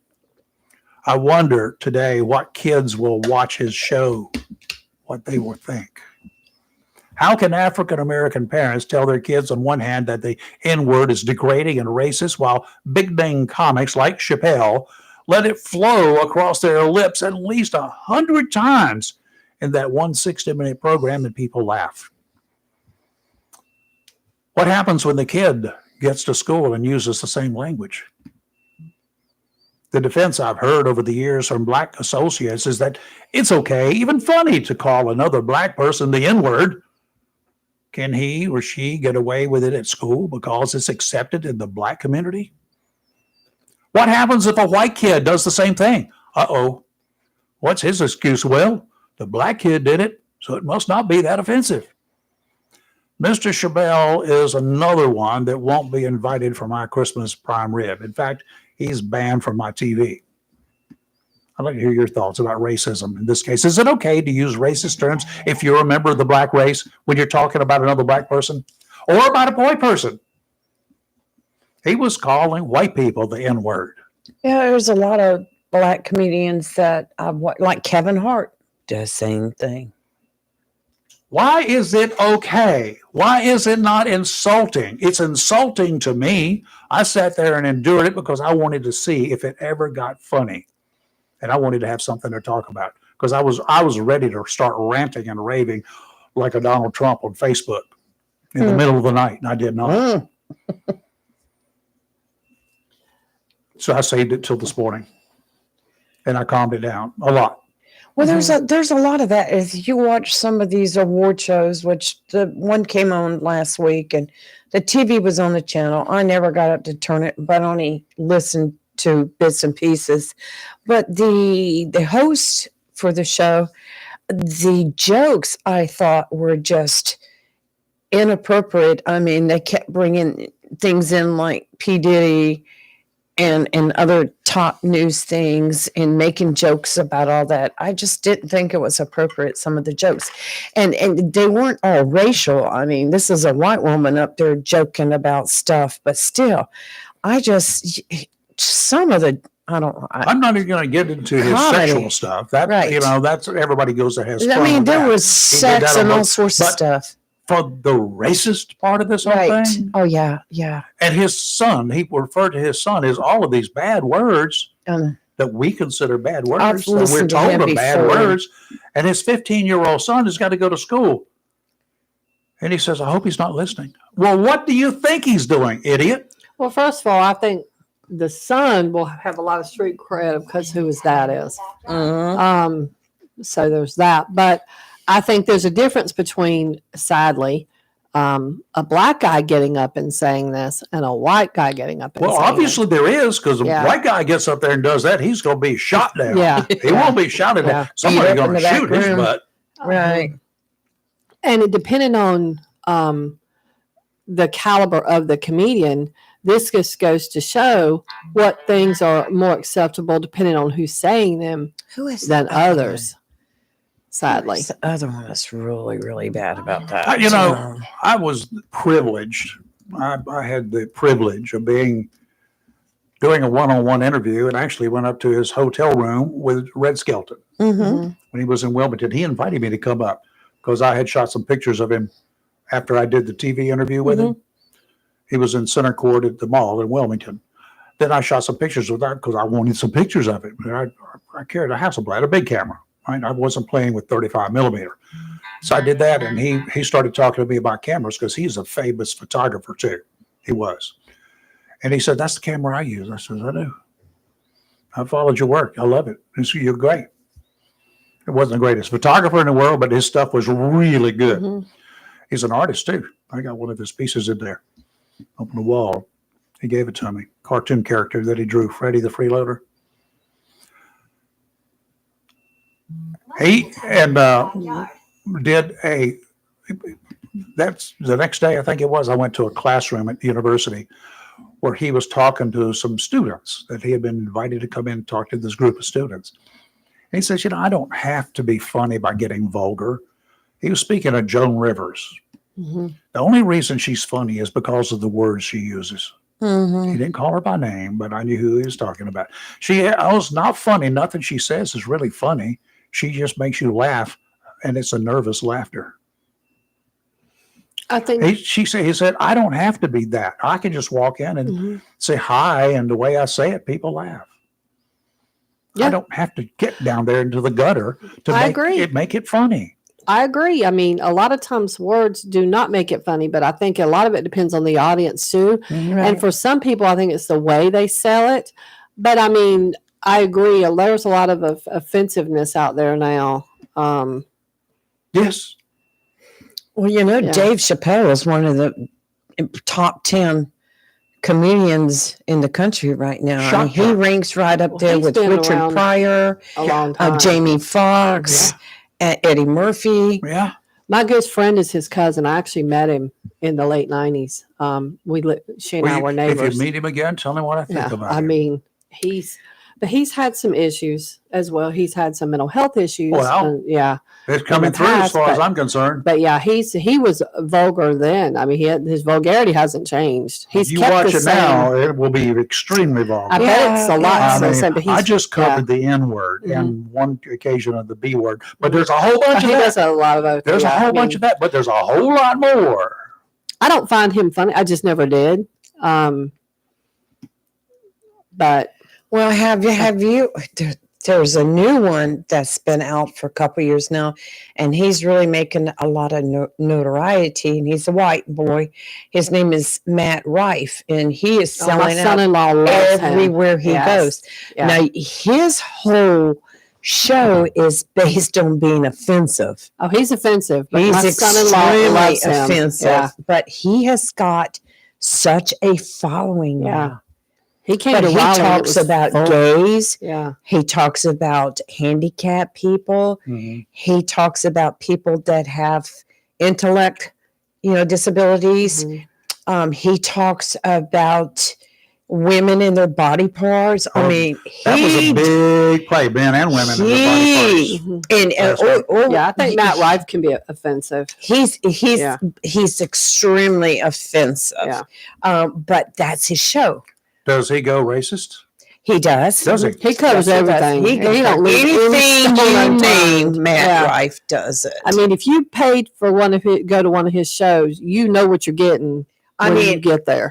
Yeah, I will say he's funny. Yeah, but I'm just like, you're going to get shot. You better not be offended. If you're the type, I would have paid if I had paid to go see the show. I'd have got up and I'd have walked out, and I'd have made a big note and a big scene about me walking out.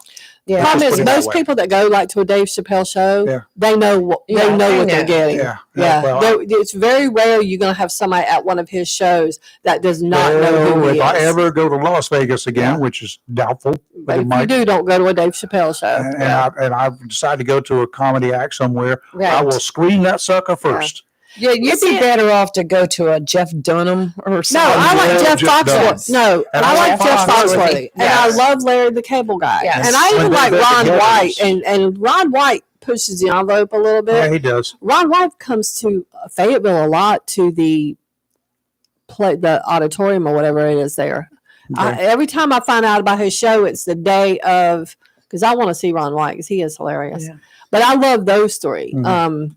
Bill Engvall. Oh, yeah, he is good too. But they're all funny without getting crude. You know what I mean? Like crude and vulgar. Yeah, and racist. Vulgar. Yes. They don't do any of that. Like if you get in the gutter, I don't like you. Right. Right. You just have to like Kelly said, and I agree with her 100%. You better know what to expect before you go. These days with these comedians, yes. Robin, my daughter got Robin. He likes that Joe Coy. He's a Asian comedian. I don't know who this guy is. We're going on in February. I saw him. Okay. You're probably going to love him. We better. However, it's in Charlotte. However, don't sit on the front row. We're in the floor, but not on the front row. Why? Well, he find somebody to pick on. And Robin would be his. Yeah, we're going. We've got tickets. Robin on the front row, please. And you and Robin together on the front row, sitting side by side, will be something else. I don't know who he is. I've never heard of it. Oh, I hadn't either. I probably had to read up on this guy before we got it. I would pay for your hotel night if you will put him on the front row. I gotta go to work.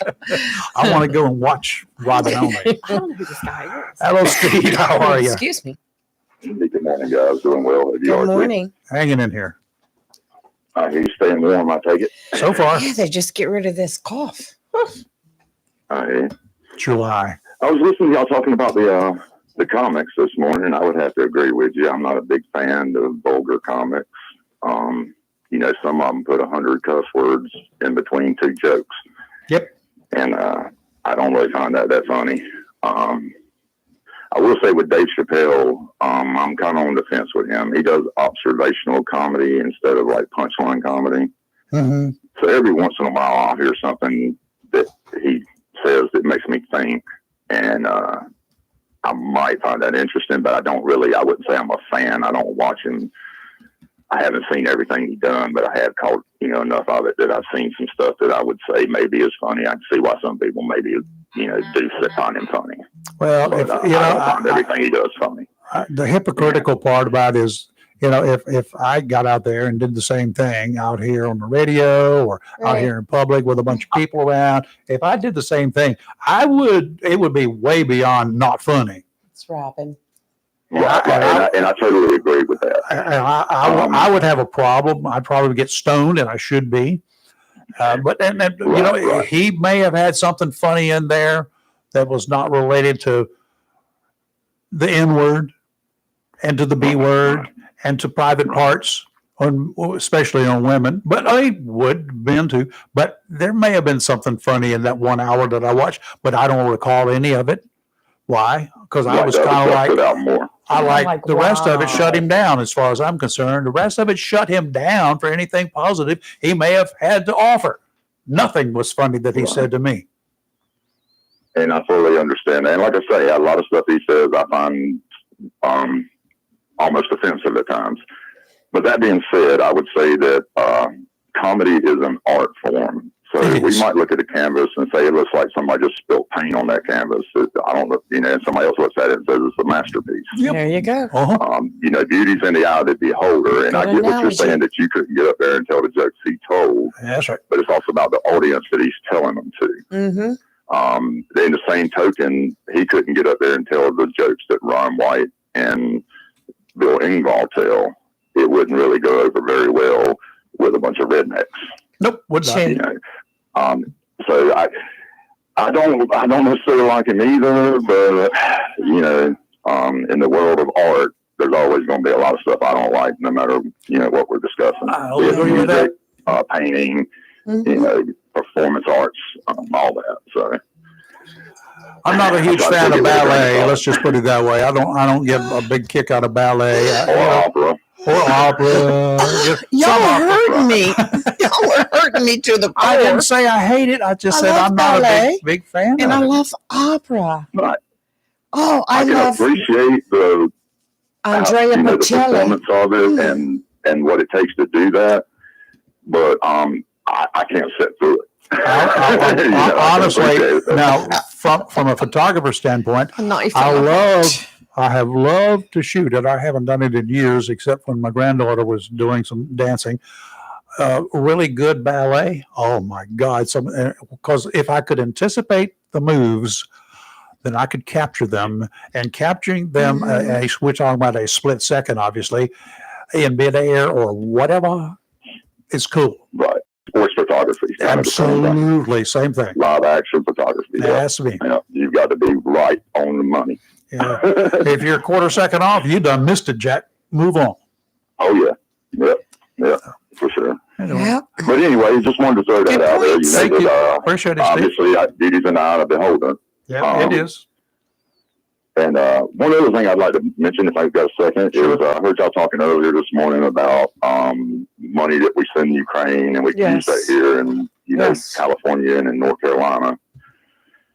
I would agree with that, but unfortunately, bureaucracy is not that simple.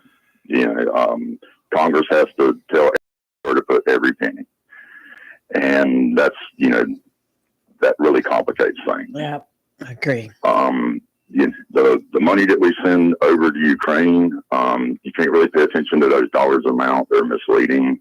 It's deceptive. We really haven't given them that much money.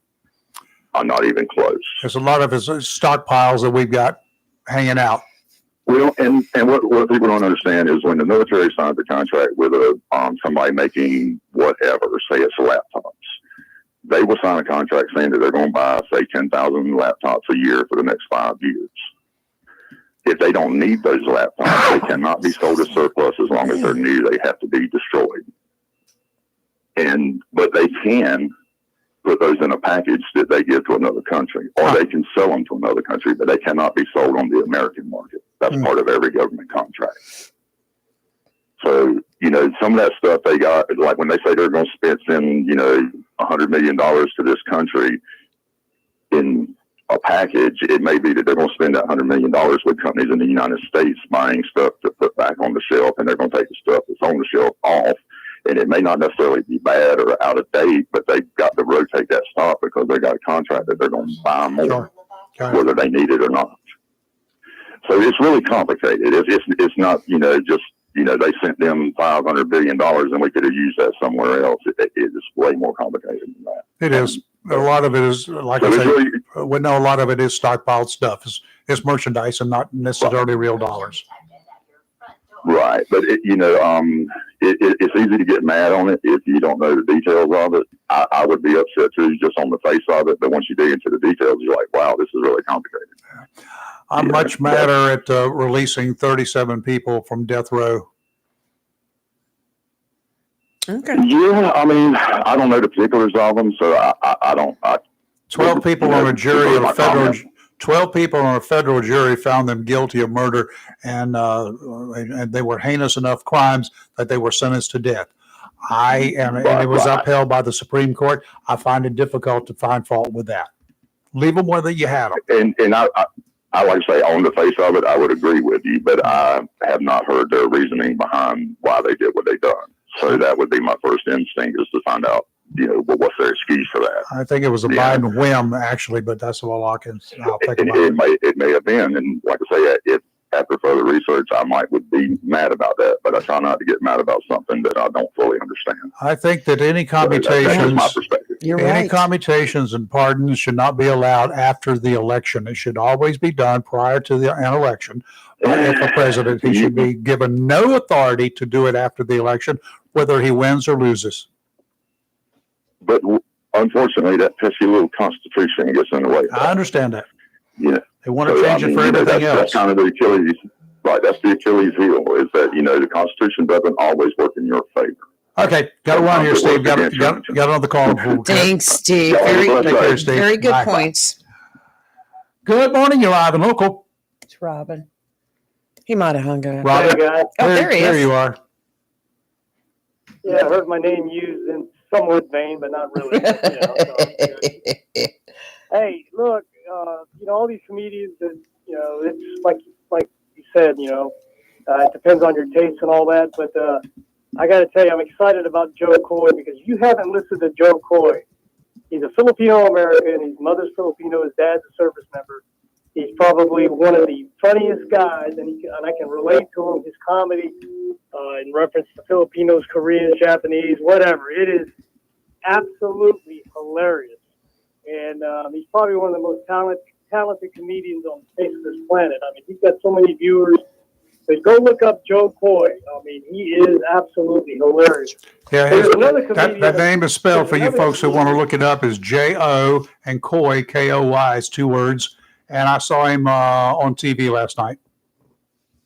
Well, listen, he does a skit where he does that you can't understand. You can't tell Asians apart unless they speak English, and he is spot on. I'm telling you, with the accent. Yep. And the guy is brilliant. But I'll tell you another comedian, I know it's going to sound biased. There's a Korean comedian named Henry Cho. And he was born and raised in Knoxville, Tennessee. And he talks like a hillbilly. Yes, he doesn't speak a lick of Korean. It's been a while since I've seen him, but he's great. The guy is clean. The guy says things, and he makes it a point about delivery of jokes. If you watch Henry Choi, you will crack yourself up. And he made an appearance, I think, on the Johnny Carson show when he started way back when, and he was an instant hit. And you got to watch him. And those are the two kind of comedians that really crack me up. And there, I will say this: Dave Chappelle. There are several skits that he does are absolutely, I think, are hilarious. But he goes over the top with the N-word, and I agree with that. I mean, don't be pushing the N-word and make it right for one group of people and not right for the rest of the people. If you're gonna insult somebody, man, make it fair across the board. But I tell you, just watch Joe Coy. I'm excited to go in February. I think it's going to be great. Good. And I hope I can sit on the front row. I pray. He go get you. I pray. And I hope Joe Coy rips me a new one because I will be laughing right there with him about it. So, Yeah. Robin, I just had someone send me a message to ask you what rice is rice means. what is what? Rice is rice. They said that's what Joe Coy does a skit on whatever. Rice. Rice is rice. Oh yeah. I saw that. That's part of his show. Well, I don't know what rice is, but I know what he's probably getting at. People all across the world make rice, but there's one way to make rice. There's only one way to make rice, and that rice cannot fall off your fork or your spoon. It has to stick together, and it has to be somewhat moist, and it's the Asian version of rice. Well, I used to make rice. My mother taught me how to make rice in a rice cooker, and again, no written recipe. Take 2 scoops of rice, you clean it out with water, you put it in the rice container, and you fill that container up with water. What are we talking about? You put your hand on top of the rice, and when that rice gets to your first knuckle on your middle finger, that's when you stop. That's right. That's when you got the First, that's the perfect Well, combination. Chris Miller said you would understand. yeah, So. well, it was actually exactly what he says in his whole skit too. And he also said he sent his kid or somebody in to buy some rice one time, and he says the generation does not understand. They came back with a little package of rice. He said we used to buy it in 50-pound bags. I was too big. I had to drag it across the floor to get it into the kitchen. Hey, look, he's absolutely right. When I was a kid, my mother made rice with almost everything with dinner, and she would make Korean traditional dishes. Look, she never came home with a small little minor league size of rice. When she went to get rice, she got the 20 to 50-pound bag of rice. That's it.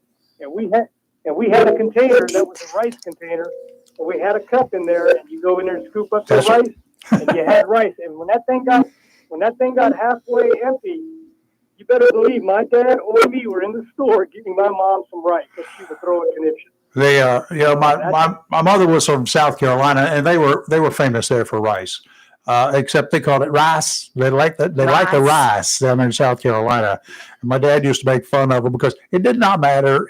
Maybe at breakfast you got away without eating any rice, Right. but for dinner, which was at noon, and for supper, which was at 5, you're going to have rice somewhere on that plate. You're going to have rice, and being in the South, you're going to have gravy to go with that rice. And sometimes you're going to have chicken cooked in the rice. Again. You would have chicken and rice. I'm hungry again. Hey, look, my mom, I was born in the States, but my mom, she kind of got Americanized. My mom would make the best roast beef in the world with garlic in it. Oh, don't talk about We this. always had rice, and she made homemade gravy. Oh, absolutely. That's the only way. Delicious on the rice. But I will tell you this. Since I've been married to Kelly, she has converted me to a rice that she eats that is very healthy, that I thought was sacrilegious. You don't eat any other thing but Mahatma rice or medium to long grain rice. I don't even know what it's called, but it's what is it, Kelly? Jasmine Mahat? Yeah, something like that. She just left. But anyway, yeah, some of that rice that you're talking about, I can use that. I can make it. But guess what? You wait till you get into my spices that I have to fix that stuff with to make it taste decent, right? Spices. You got to do something with some of that mess that they sell. Lots of butter. And I'll tell you one last thing, which is a big no-no. Big no-no. There is no such thing as instant rice. I don't care what you do. Oh, That's horrible stuff. I find the rice that I see that I can get, I don't do the instant.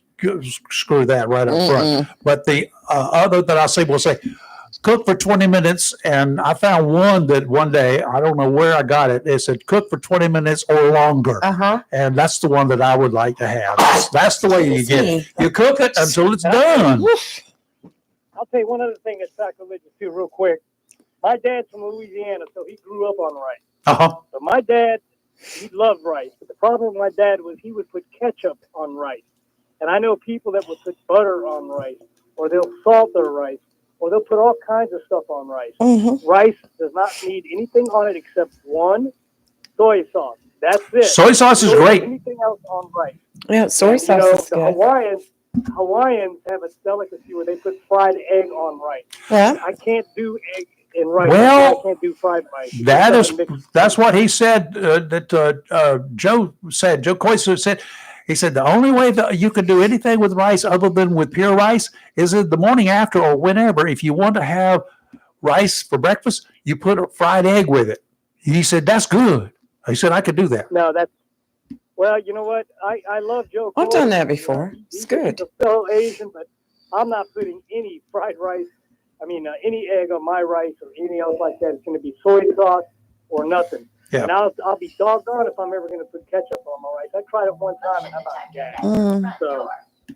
Yeah, well, what I've been doing with rice lately, because I had an abundance of peppers in the garden this year and too many to use, so I started cooking them down along with some tomatoes, onions, and garlic, in big old containers of it.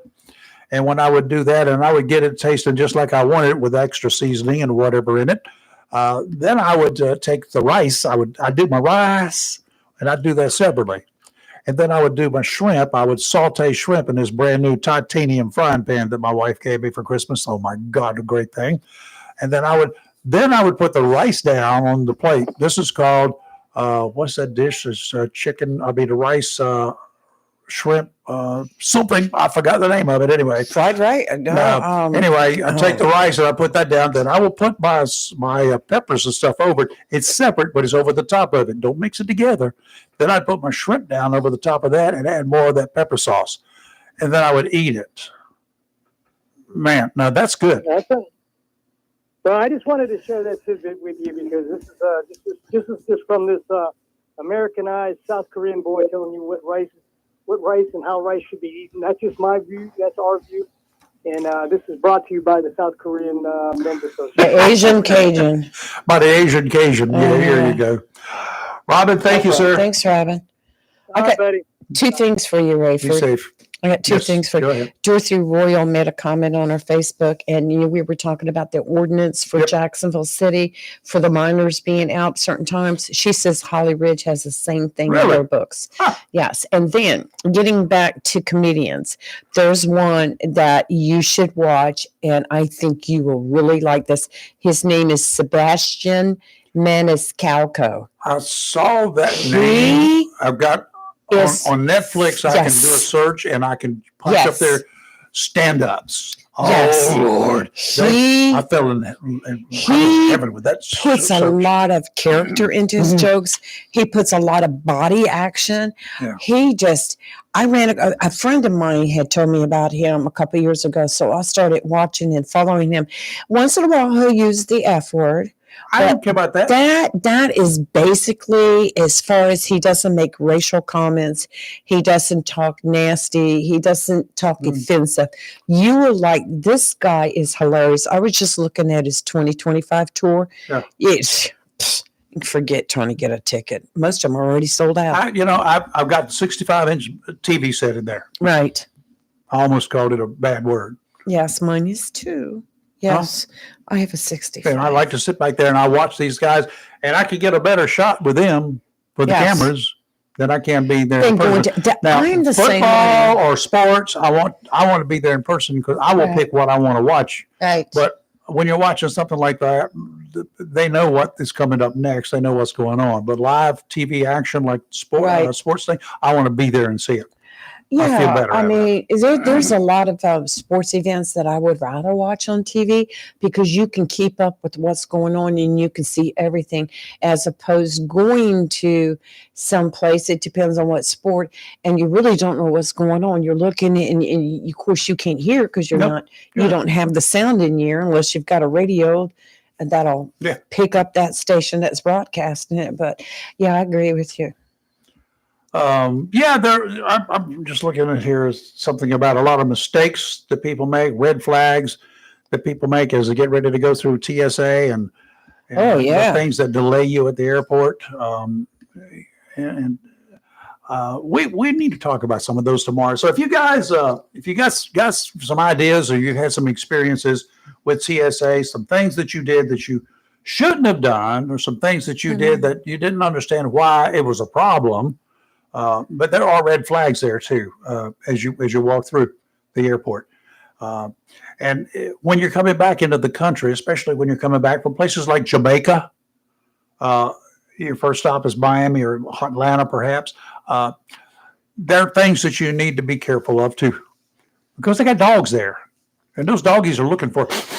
Oh, that smells like something you should be having. I've watched those doggies in action. Oh, yes. It's always fun to see the reaction of a Jamaican lady comes to mind. One of them. Oh my goodness gracious! She went when the dog came up and sat down beside her in the baggage claim area. Right. She went ballistic. She looked down and saw that dog. She started screaming and hollering and carrying on. That's the worst thing to do. Get that dog all excited. She was crying, and the dog was sitting there just looking at her. So the handler came over and they took her and he said, "Ma'am, this is your luggage." The show I watch on Friday and Saturday nights. Take that to the back room. We got to take a look at it. Yes, and it's live. And I love it when the dogs come out because the people that they're chasing, they just throw themselves down face first. Yeah, a lot of them do that. Dog. Hey, doggy, good boy, good boy. Oh, yes. That doesn't help them at all, though. They're trained too well. No. Yes. Okay, what we got coming up tomorrow? Anything? I'm not really sure yet. All right. So we're working on something, and we'll talk about. You got some TSA stories? Give us a call tomorrow, and we'll have a chat tomorrow. How's that? That sounds good. Meanwhile, you're live and local Real Talk. It's 9 a.m. and we'll be back tomorrow morning. I got to go to the vampires for a little while and get some blood sucked out this morning for a visit later this week. Have a great rest of your day. Stay warm. Gonna be chilly. You're always awake, or at least we are. And if you're woke, you need to wake up. That's Tune right. into us. We'll see you in the morning. Be safe.